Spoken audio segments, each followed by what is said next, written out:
Welcome to Talking Business, a podcast produced in Melbourne, Australia. The podcast is available on the Acast site, my own website, the Apple Podcast Store, or wherever you go to get your podcasts. Or you can get it at the Business Acumen website at www.businessacumen.biz or at Banking Day. For the most exclusive access to leading economists and business leaders from around the world, subscribe to Talking Business from our website, leongettler.com. I am Leon Gettler. My job is to review and monitor the week's news in business, finance and economics. I bring it all to you every week. This is episode number 28 in our series for 2023, and today's date is Friday, August the 11th. First, I'll be talking to Barb Hyman from Sapia.ai, an AI-driven recruiting program being used by some of Australia's biggest companies. And I'll be talking to CommSec chief economist Craig James about what's ahead in the market this week. But first, let's talk to Barb Hyman.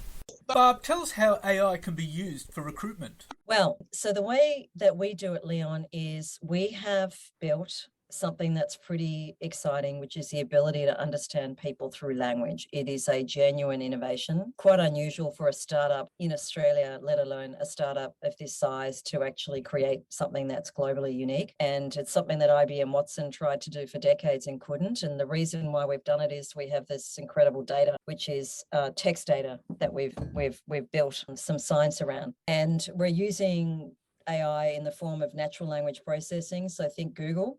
When you go into Google and you're typing something and it predicts what you're about to say next, that's in essence similar to what we're doing, the ability to understand from language what you're about to say next. And we apply that in a very simple 5-question chat that a candidate applying for a job completes on their phone anytime they want, any time of day. A lot of people actually do it in the middle of the night with no time pressure. And from that, we can assess their fit for a job, their suitability for a job. And the best thing about it is that every candidate gets something back. They learn from that experience. They learn about themselves. We're raising the collective self-awareness of humanity through our technology. And you can do all of that through a text? Through a text chat. So it's mobile first, because that's where people live. You have to live these days. You have to meet people where they are, and most people are on their mobile phone most of the day. It's through 5 questions that you would ask in an interview. Tell us about a time that you delivered amazing customer service. What did you learn from that?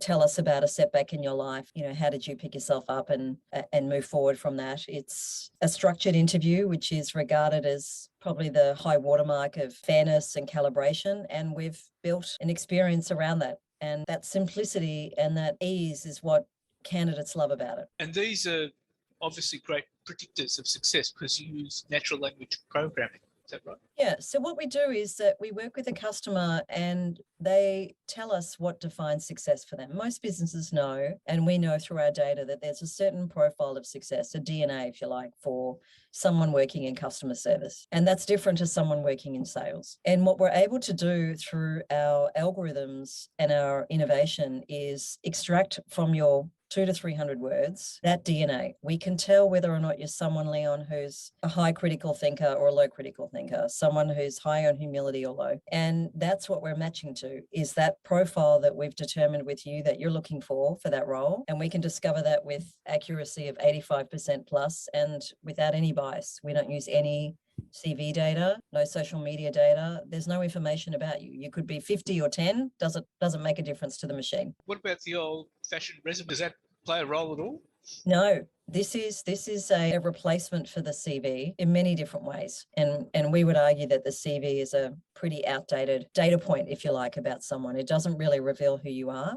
It's pretty easily gameable these days. It's more of a description of what your school is that you went to, your GPA, the experience you've had, which a lot of research shows is not predictive of performance. So if you're applying for a job to a company like Woolworths is using predictive hire, you don't need to submit your CV. It's irrelevant. Right, even though your CV might show that you've had extensive experience working in retail, for example. Yes, but research has shown that the experience does not correlate with performance. And that, I think, is the challenge with hiring these days, is that there's such a bias towards, have you done this before, as a predictor of, are you going to be able to do this here? And some of our clients, Energy Australia being a good one, consciously use us so that they don't recruit someone with past experience, because they want a culture change. They don't want the same old people who go from one contact center to another. They want the hairdresser who has the ability to stand up all day, engage with customers, customers, incredible empathy, great listening skills. Why can't a hairdresser make a great call center operator? You know, that's the purpose. You get to see talent that no one else does, Leon. You discover undiscovered talent because you're not relying on the CV. You've grown quite rapidly, haven't you, over the last year? Yeah, look, we have been around for a few years now. It took us a while to build the product. You know, this is technology that's fueled by data, and that data is data we needed to capture through working in partnership with some amazing lighthouse customers like Qantas, you know, where they brought us in to replace a video tool that their candidates didn't trust and didn't like, and they were desperate to find something that married to their consumer brand that worked. So it was a journey to do that. You know, we've gone from 0 words, if you like, a few years ago to now 700 million, which we expect to be at 1 billion in a few months. And if you're thinking about this from the perspective of what's the value of that data asset, well, it took Wikipedia 18 years to get to 16 billion words. So that is our power, and that data set is what we continuously mine to learn more about people and provide more value to the customer. But we had to do that first before we could actually sell the product. So we hit product market fit during COVID, and we've grown now 250% in the last couple of years with no churn in the last few years, which is pretty exciting too. Now, so how did you develop this technology? Well, you have to experiment a lot. You know, we have a deep register of experiments that our Phi Labs team have done. The critical point was really when I hired Booty, who's my co-founder, who came from Culture Amp. I'm sure you've heard of Culture Amp, really successful HR tech company. And he believed in the power of language, that language really reveals who we are. And for anyone who's an org psych or has worked in the space, psychometric instruments were all based on language. And he felt that if we could find a way to see signal in the words that people shared in response to questions, we could really solve this problem. This is interesting because I've noticed a lot of government agencies are now putting candidates through psychometric testing, and which candidates are resisting quite furiously. Your technology actually solves that issue, doesn't it? It does. I mean, psychometric testing has been around for decades, but it's quickly being displaced by assessments like ours, which are also what you call multi-measure assessments, but they're a fundamentally transformative experience for candidates. You know, who wants to respond to 150 multi-choice questions? People want to share who they are. They want to share their story. We've had amazing success with the First Nations community because their culture is one of storytelling. So the ability to share who you are in a short chat, that's kind of what you do with your friends and families. So it's a very human experience. And that I think is going to really challenge psychometric, apart from the fact that psychometric has no learning capability. You know, when you're using AI, true AI, because I think AI has become a bit of a low-fat label that gets slapped on everything, but there are many technologies out there that don't truly have that capability. Mostly it's about the learning. You're taking signals around performance. You're taking churn data and performance data and retraining it like Netflix does to get smarter and smarter. And psychometric doesn't have that capability. So that's another limitation of what I would call sort of a fairly traditional science approach. So who would your main customers be? And which customers are you looking for? So we could support any customer, but, you know, given where we are, we're very focused at the moment on enterprise. Enterprise customers being businesses who are hiring more than 200 people in the same role every year, and they get 10 times the volume of the candidates, and they're looking to reduce costs because, you know, recruiters are harder to find than software engineers now. They're looking to do it faster because how quickly you fill a role really drives business performance. And they want to do it in a way that's really a beautiful experience and that's really fair, because as consumer brands, they need to do the right thing. So it's businesses that fit that profile. We're finding that retail, grocery retail, telco, insurance, you know, those tend to be the main group that are looking to us. But actually, public sector is becoming really interested in our tech. We work with a lot of federal government agencies as well. I was going to say the public sector would be huge on this. I could just imagine governments would actually really take to this quite well. They are, and they're using it a lot in graduate recruitment because grads love the experience of this and they love the fact that they get the learning as well. And of course, government is bound to create a hiring process that is interrupting bias at every step of the way. So we're seeing great response from government as well in Australia. I'll share one other anecdote with you because given Sure. your background around corporate reporting, so we have had 3 different fund managers in the US reach out to us about wanting to get the API for our personality classifier, you call it, because they want to make decisions around investment based purely on personality of the CEOs. Fortune 500 YouTube videos transcribed, and they've run our classify through it because they only want to invest in, humble, curious, inclusive leaders. So there are many other applications of this beyond the HR space. Well, thank you very much. Thank you. Thanks, Leon. And now let's talk to CommSec Chief Economist Craig James. Well, Craig, what are your investors' signposts for the week coming up? Well, I think we can define it into two words: wages and jobs. We've got the wage price index coming out on Tuesday. That's for the June quarter. And then on Thursday, we've got the monthly employment figures, the monthly figures for July. If you look at the wage price index, which is the main measure of wage growth in the economy, it's sitting at 3.7% at the moment, which is a little bit lower than some of the other estimates. If you look at SEEK, they've got an estimate of around about 4.5%. So a little bit, sort of higher than, that's the advertised salary index that comes out from SEEK. But the official figures, the wage price or the wage cost index is sitting at 3.7%. We think it's possible that what we'll see in the data, movement up to 3.8 or 3.9%, not really shooting the lights out, but somewhere around about that 4% mark. Now, would the Reserve Bank be happy about that? Certainly, if productivity was running at a faster pace, it'd be happy about it. But when you've got, you want inflation somewhere between 2 and 3%, say 2.5%. If you've got 1 percentage point in terms of productivity, then you can have wage growth of 3.5%. If you've got something more, if you've got something like 2% productivity growth and add on 2.5% in terms of inflation, where you can get up to 4.5% growth in terms of wages. So at the moment, I think the Reserve Bank would say wages are a little bit on the high side. So wages is the key point on Tuesday. We've also got a measure of average weekly earnings, which are dollar figures on wages coming out on Thursday. But the other important indicator is the monthly job figures, the employment and unemployment figures coming out on Thursday. Now, we've got a jobless rate which is super low, near basically the lowest levels that we've seen in 50 years, sitting at 3.5%. And we've had some really stellar gains in employment in previous months, almost 33,000 jobs created in June. Before that, it was 76,000. We had a small drop of 4,000 the month beforehand. And then the month before that, we had a rise of 71,000. So we've really been shooting the lights out in terms of employment growth.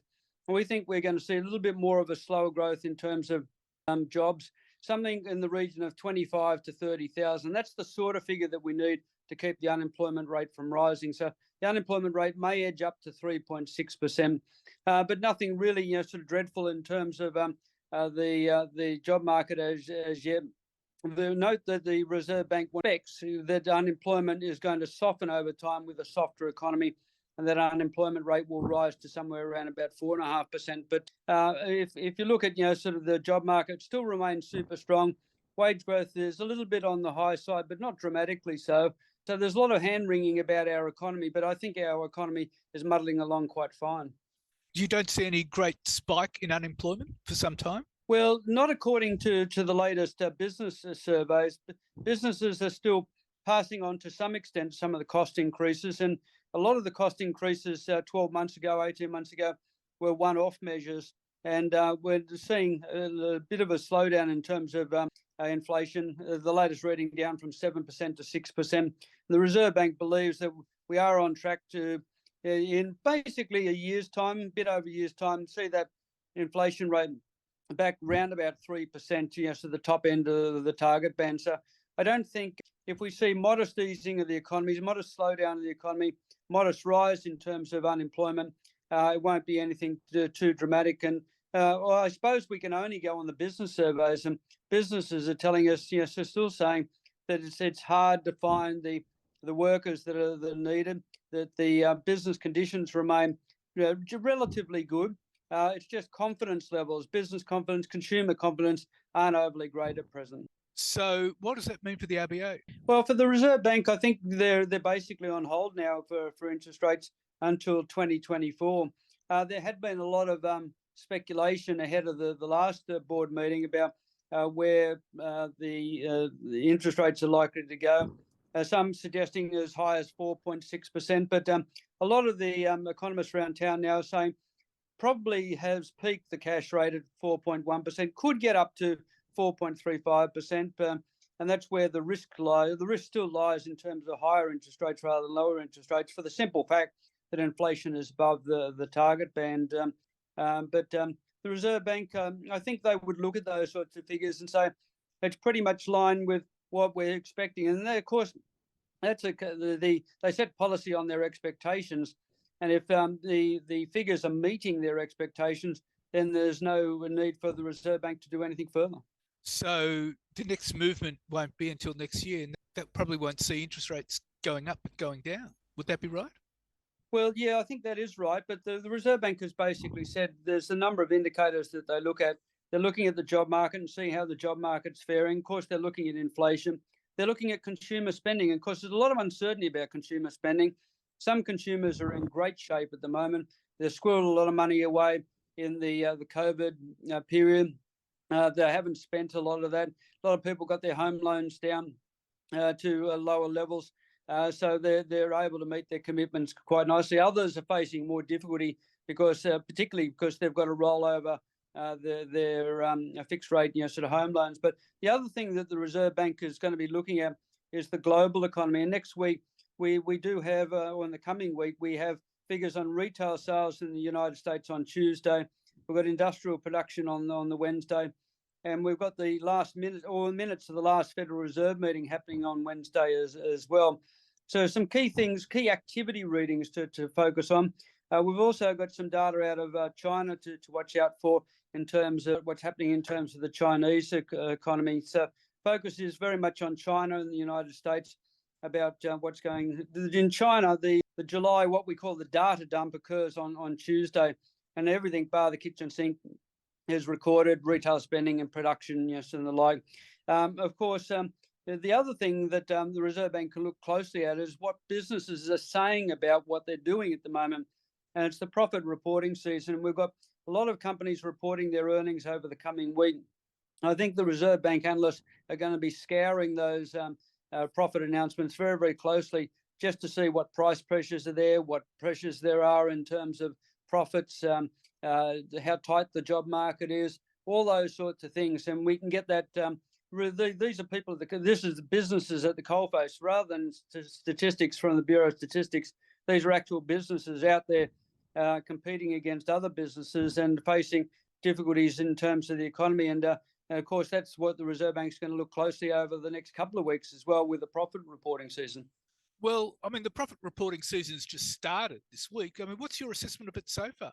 Well, so far it hasn't disappointed in a great way, although what it hasn't done is surprised on the upside. So a lot of the companies that have reported their earnings on the day of the report of their earnings, their share prices tended to go down rather than go up. So it basically suggests that they're meeting expectations but not beating expectations. In the United States, we had a different kettle of fish. We had beating expectations in terms of the US profit reporting season. But we've still got a few more weeks to go, and we'll see sort of how Australian companies are faring. That'll be interesting to see. And of course, that'll be a great indicator of where the economy is heading. Yes, my word. Sort of we'll see what the outlook statements are from the businesses.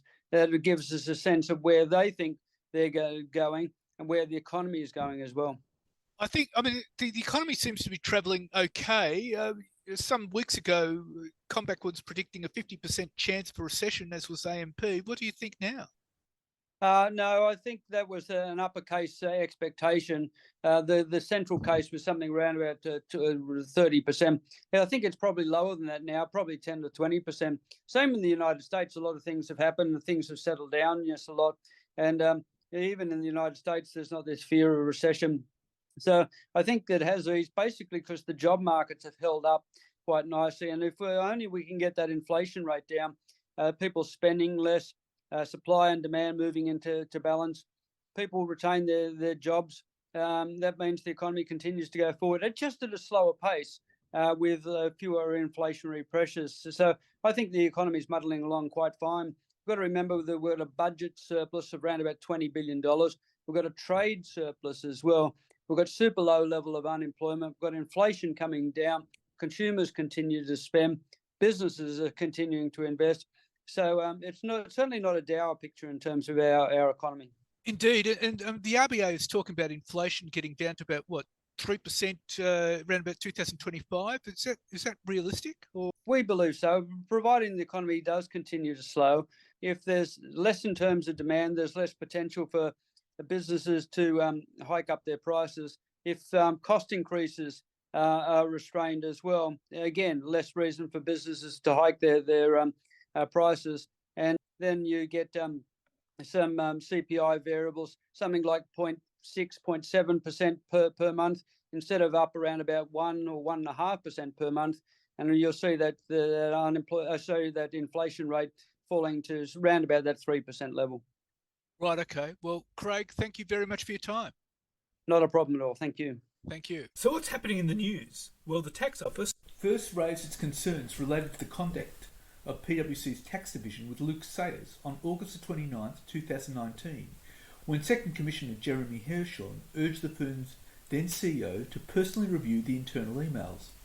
This was the first of 3 meetings between the two men detailed in a timeline. The timeline provides new details of a years-long fight between the tax office and PwC executives over the actions of the firm's tax division. The Tax Practitioners Board ruled that a former partner in that division, Peter Collins, shared secret government information that was by PwC personnel to advise clients on how to sidestep new tax laws. The extent of the breach of confidentiality was revealed in May when the Australian Financial Review reported on a cache of internal PwC documents showing dozens of partners and staff were involved in the marketing multinational anti-avoidance tax law (MAAL) tax schemes based on information provided by Mr Collins. The ATO timeline shows that at a second meeting held on February the 20th, 2020, Mr Sayers discussed the upcoming election of PwC's chief executive with Mr Hershon 2 weeks before the then head of the firm's tax practice, Tom Seymour, was elected CEO of the firm. In the meeting, Mr Hershon advised Mr Sayers that it was neither the tax officer's role nor was it appropriate for the agency to comment on the firm's election processes.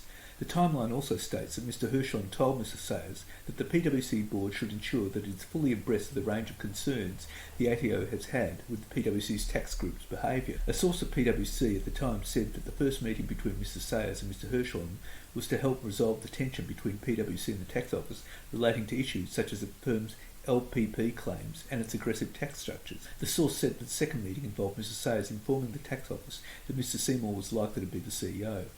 Mr Sayers relayed the tax office concerns about the firm's tax division to the firm's governance board, the sources say. Labor Senator Deborah O'Neill said that Mr Sayers either ignored this advice or the entirety of the PwC board failed to act on this information. It is now beyond doubt that for more than 5 years PwC had knowledge that senior members of the tax practice had inappropriately misused government information in an attempt to benefit private companies. Mr Sayers, who is now president of the Carlton Football Club and the founder and head of the Sayers Consulting firm, has previously said he was not aware of the confidentiality issues that has since emerged with the international tax practice of PwC. The details of the 14-page response to questions by Senator O'Neill revealed that the ATO's concern about PwC's tax division date back to August 29, 2016. In this meeting with PwC tax partners and an unnamed client, the advisors had confirmed that they were responsible for a scheme to sidestep the multinational anti-avoidance law MAAL using foreign partnership. Uber restructured its Australian operations through a series of Dutch partnerships in December 2015, days before the MAAL came into effect. Former Deputy Commissioner Mark Conzer told the firm and its client that structuring to avoid MAAL using foreign partnerships was seen as tax avoidance. The following day, Mr Hershon met with PwC partner Peter Colleger, then the firm's tax leader, and Tom Seymour, who was then the firm's Asia Pacific Americas tax leader, to discuss his concerns about the firm's MAAL scheme. On September 19, 2016, the ATO issued a formal order for PwC to provide information and documents about 6 tax schemes it had marketed, including at least 3 related to the MAAL. This began a battle between the ATO and PwC, which ran from October 2016 and 2022. During which the firm claimed legal professional privilege over tens of thousands of documents in response to 16 compulsory information gathering notices. The ATO contested the legal professional privilege claims and tested several of the claims in federal court. By October 4, 2017, the tax office had become aware that PwC partner Peter Collins was involved in MAAL consultations with Treasury and may have shared information subject to confidentiality obligations. In August 7, 2019, the ATO formally advised PwC that it was investigating the application of the promoter penalty laws regarding the marketing of MAAL schemes. 2 weeks later, On August 29th, Mr Hirschhorn held the meeting with Mr Sayers where he advised him to personally review the internal emails.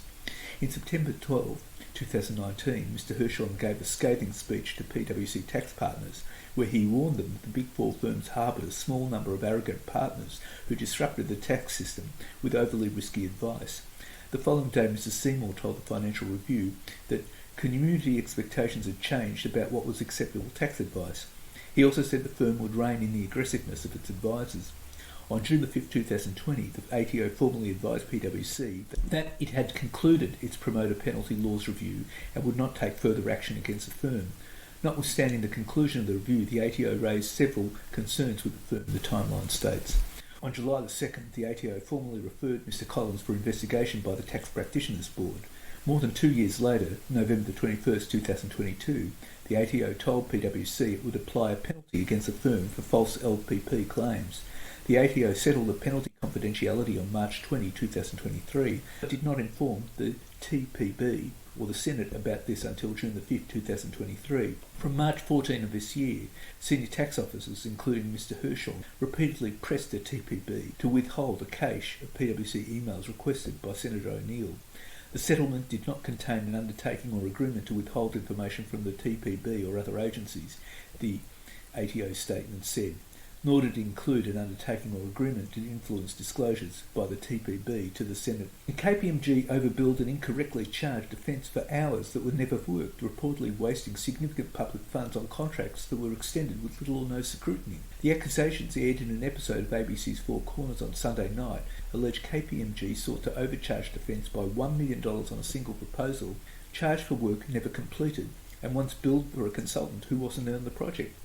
Two anonymous whistleblowers told the program that defence personnel were complicit in blindly awarding multiple contract extensions to KPMG and claimed connections helped the firm win a big contract with the government. We discovered that every KPMG invoice reviewed was incorrect. Defence had been consistently overcharged. KPMG wasted a significant amount of public funds enabled by defence personnel, complicit in blindly awarding multiple contract extensions to KPMG with little or no scrutiny, the first whistleblower wrote in a statutory declaration provided to the ABC. The second whistleblower, who spent 2 years working on defence projects, said there was a lot of rule breaking being normalised. The revelations come after a huge scandal in Gulf PwC when senior partners were found to have misused confidential Australian government information to assist multinational companies avoid paying more tax. The second whistleblower said KPMG were prepared to break the rules to win more business from the government. Ultimately, it's the taxpayers who are paying for this, he said. He also outlined a culture of harassment and bullying within the workplace. I tried to raise that within KPMG and it was rebuffed, he said. When he tried to report the matter to the KPMG whistleblower hotline, he claimed his contract was cancelled and he received no more work with the firm. And consulting firms caught promoting tax exploitation schemes will be fined up to $780 million, a 100-fold increase after the Albanese government's sweeping response to the PwC tax leak scandal.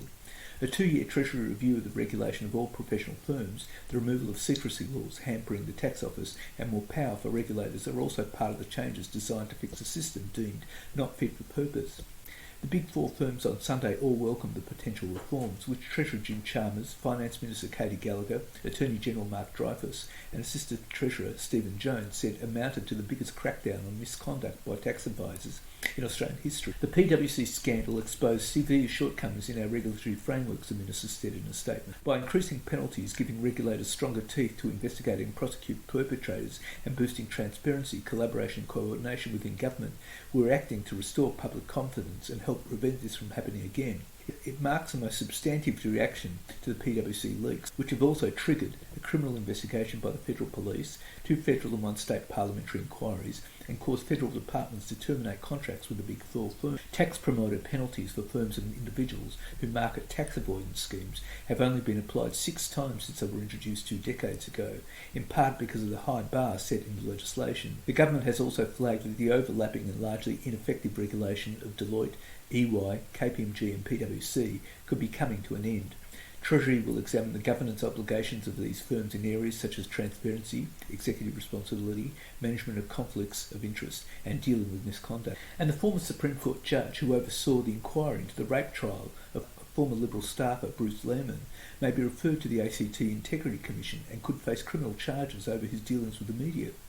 ACT Director of Public Prosecution Shane Drumgold, SC, who resigned on Friday following publication of damning findings about his conduct during the trial, may also face charges and could be struck off as a lawyer. A visibly angry ACT Chief Minister Andrew Barr on Monday formally released the 839-page report of the inquiry, along with his government's response, and expressed disappointment with its author, Walter Sofronoff, KC. Mr Barr said Mr Sofronoff had admitted to regularly briefing journalists during the inquiry and to handing over the final report to two outlets, resulting in the findings being published ahead of schedule. He described both as significant lapses of judgment, which could have serious consequences. There are many possible pathways, Mr Barr said. It might be that a full refer to the Integrity Commission to examine the conduct of the inquiry may be a pathway, or it may not. The government will seek advice on that. Asked whether he would like to see Mrs Sofronoff charged, the Chief Minister said the government was considering its options. The report delivered to the government last Monday found Mr Drumgold lied to Supreme Court Chief Justice Lucy McCallum during the abandoned trial of Mr Lerman, preyed on inexperienced prosecutors and acted in a way that was grossly unethical. In a statement on Sunday, Mr Drumgold slammed the conduct of the inquiry and disputed many of its adverse findings. However, he acknowledged his position as DPP had become untenable and resigned effective September the 1st. ACT Attorney General Shane Rattenbury made clear Mr Drumgold would not return to the role and indicated the matter was being considered by the Bar Association and Law Society, which have powers over legal practice. Jeffrey Watson, SC, Director at the Centre for Public Integrity, said he was absolutely appalled that Mr Drumgold had not been offered natural justice, a lapse that could undermine the whole inquiry. But there's also a chance that he could go to court now and have it set aside because he wasn't given natural justice, Mr Watson said on ABC Radio. The final report made 10 recommendations to improve the administration of justice in the ACT, 8 of which the government adopted in full and 2 of which it has adopted in principle subject to broader consultation. The recommendations broadly cover possible amendments to ACT laws, development and refinement of guidelines and policies, and training for those involved in the criminal process, including lawyers and police. Mr Lerman, whose rape charge was dropped after a mistrial last year, has always maintained his innocence. Mr Barr, asked whether he still had confidence in Mr Sofronoff's judgment, said he was confident in the recommendations but not confident in relation to the process around providing the information to journalists. Despite calls for all Mr Drumgold's past cases to be investigated, Mr Barr said a review of the 18 cases he handled since becoming DPP in 2019 indicated that was not necessary. Other matters involved either agreed facts or guilty pleas. When asked about earlier cases, Mr Rattenbury said defendants in historic cases could raise specific concern through existing judicial processes. The report found the investigation into the allegations concerning the Lehman trial was thorough but caused unnecessary pain to Ms Higgins and others, while ACT Victims of Crime Commissioner Heidi Yates had been subject to unjustified public criticism because of the lack of understanding over her role. The report also found Mr Drumgold's allegations about the conduct of ACT police, which sparked the inquiry process late last year, were not substantiated. The adverse suspicions that Mr Drumgold formed during his early interactions with the investigators predisposed him to see non-existent malignancy in benign interactions between the police and defence at the trial, the report said. The cost of a 6-month public inquiry, in time and money, in lost work and personal and professional consequences, has been huge. And more than 1 in 10 firms in the retail, hospitality and construction sectors are at risk of going bankrupt in the next 12 months as high interest rates and the slowdown in consumer spending pile pressure on company finances. Research from credit bureau Illion found that 14% of food service firms, 11% of construction companies and 10% of retailers were at high risk of failing in the coming year. A business's high risk of failing has about a 5% chance of going under in the next 12 months, which is about 5 times higher than a normal business. Illion has access to invoicing and payment data for millions of commercial entities. The release of the research comes as the latest NAB business survey shows companies experienced a sharp increase in labour costs last month as a result of the 6.75% rise in award wages on July the 1st, which many businesses reported passing straight through to higher prices. The retail, hospitality and construction industries are at the forefront of the economic slowdown triggered by high interest rates and cost of living pressures. An increasing number of retailers, builders, accommodation and food service providers are falling behind on paying their suppliers, according to Illion. About 3.8% of invoices paid in the last 3 months by accommodation and food service providers were more than 60 days overdue. Among retailers, 2.6% of invoices were paid late, while 2.4% of trade payments in the construction sector were overdue at the time of payment. And Prime Minister Anthony Albanese's backing of a public holiday for the Matildas, evoking Bob Hawke's famous declaration after the America's Cup win, is gaining support from the states, but employers say it will cost small business when they're doing it tough. New South Wales Premier Chris Minns on Tuesday embraced calls by Mr Albanese this week to have a public holiday if the soccer team wins the FIFA Women's World Cup final to be played on August the 20th. Mr Albanese on Monday said he would push the proposal next week at National Cabinet and that he expected state and territory governments to fold like tents in support. The Prime Minister's push for a day off echoes the classic response of former Labor PM Bob Hawke, all but declaring a national holiday after Alan Bond's Australia 2 yacht won the America's Cup in 1983, pronouncing that any boss who sacks anyone for not turning up today is a bum. In a statement, Mr Minns said that we'd love to back the Matilda with a public holiday and he would work with the other states and Commonwealth to get the right date. However, Australian Industry Group Chief Executive Innes Willocks said the proposal would force business to bear lost production as well as 250% penalty rates for those that need to keep working. And the profit reporting season continues. Australia's largest bank, Commonwealth Bank, has posted a record profit of $10.2 billion, up 5% on last financial year.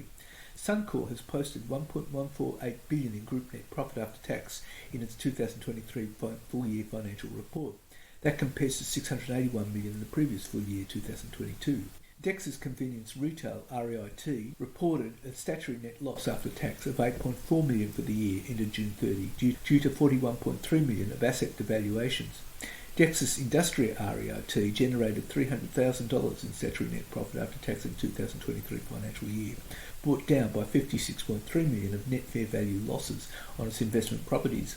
That equates to a 3.5% decline in the trust book's value. New Zealand fast food company Restaurant Brands is now expecting net profit after tax for FY23 to be in the range of 12 million New Zealand dollars, that's $11 million Aussie, to $16 million New Zealand. CLP Group, the Hong Kong-listed owner of Energy Australia, said the retailer recorded operating losses of $106 million for the 6 months ended June 30. Myer has upgraded its profit expectations by 15% to 21% to a range of $69 million and $73 million for the financial year 2023, according to its latest trading update. While Myer's net profit for the year will come in at $69 million to $73 million, up as much as 21%, only $4 million to $8 million was generated in the second half, it said in a statement to the ASX. And Building Products Group James Hardie's net profit for the 3 months ended June 30 was down 3% to US $157.8 million, that's 240.1 million Aussie, compared with the same period a year ago. And that's it for this week. And next week I'll be talking to Rowan Widdowson, the Managing Director of New Laboratories. We'll be talking about supply chain issues. And I'll be talking to AMP Capital Chief Economist Shane Oliver. In the meantime, you can catch me on Facebook, Twitter, Instagram, LinkedIn and YouTube. And if you want, leave a comment. For the most exclusive access to leading economists and business leaders from around the world, subscribe to Talking Business on the Apple Podcast Store or on my website, leongettler.com. If you want to contact me, email me at leon@leongettler.com. I answer all emails. Wishing you all a safe and healthy week and looking forward to bringing you Talking Business next week.